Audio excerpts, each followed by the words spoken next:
সিরিয়ায় বাশার আল আসাদের শাসনের পতনের পর দেশটিতে একের পর এক নির্যাতনের ভয়াবহ চিত্র প্রকাশ পাচ্ছে। বিদ্রোহীদের দমন করতে আসাদ প্রশাসন যে নির্যাতনমূলক বন্দিশালা পরিচালনা করত তার প্রকৃতি ছিল অমানবিক। জাতিসংঘের সিরিয়া কমিশনের সমন্বয়ক লিনিয়া আরভিডসন জানিয়েছেন, 2011 সাল থেকে জাতিসংঘ সিরিয়ার বন্দিশালা নিয়ে তথ্য সংগ্রহ করছে।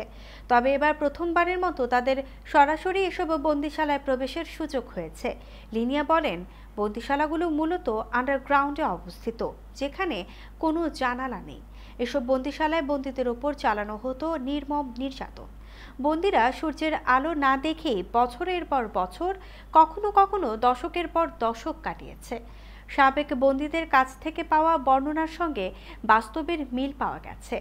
জাতিসংঘের তদন্তে উঠে এসেছে, এই বন্দিশালাগুলোর চিত্র ভয়াবহ হলেও আসাদের শাসন পদ্ধতির সঙ্গে সঙ্গতিপূর্ণ।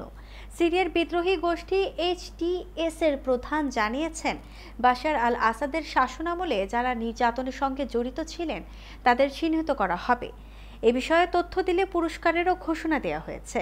জাতিসংঘ সহ আন্তর্জাতিক সংস্থাগুলো আসাদ প্রশাসনের সময়কালের মানবাধিকার লঙ্ঘনের দায় নিরূপণ এবং সংশ্লিষ্টদের বিচারের আওতায় আনার আহ্বান জানাচ্ছে।